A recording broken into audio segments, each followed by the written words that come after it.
Welcome to the 199th episode of West Wing Week, and by the way, I'm getting another one of these. I tell you, this new Corvette is Z06 is by the way, it's the best buy in America.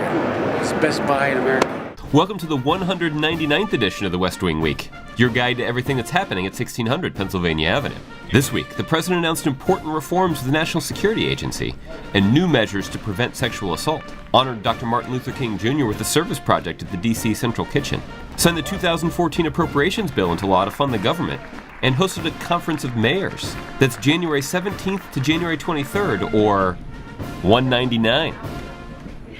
On Friday, the president traveled east from 1600 Pennsylvania Avenue to 600 Pennsylvania Avenue to the Robert F. Kennedy Department of Justice building, where he announced the outcome of an unprecedented review of U.S. intelligence programs to ensure that those programs strike the right balance between protecting our national security and protecting American civil liberties.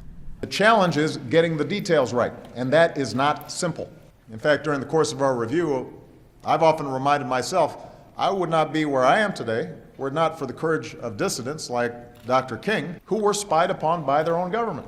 And as president, a president who looks at intelligence every morning, I also can't help but be reminded that America must be vigilant in the face of threats. After the speech, the president dropped by the overflow room to thank the staff of the Department of Justice for their service. How come you don't wear a suit? What's going on? I think everybody else is overdressed, actually. By the time the president got back to the White House, Casual Friday still hadn't arrived, but German TV had. A crew from German public broadcaster ZDF was on hand to interview him on the details of the speech he'd given earlier that day.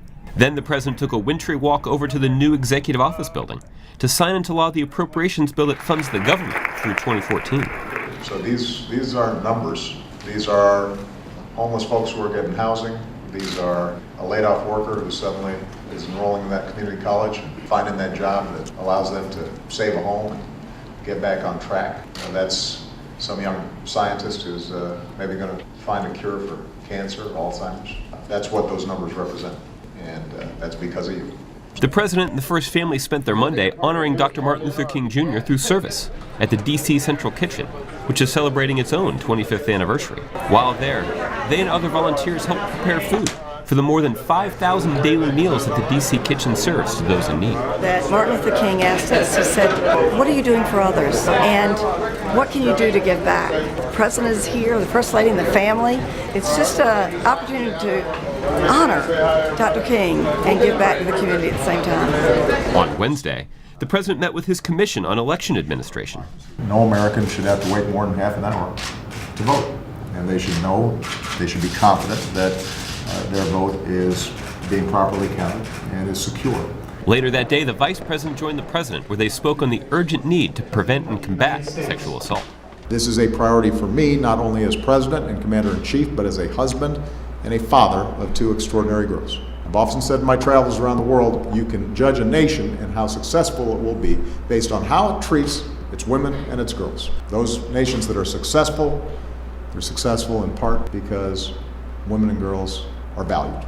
Then the president signed a memorandum, creating a task force to protect students in particular, citing a new report that 1 in 5 college women, or 22 million women, have been victims of sexual violence.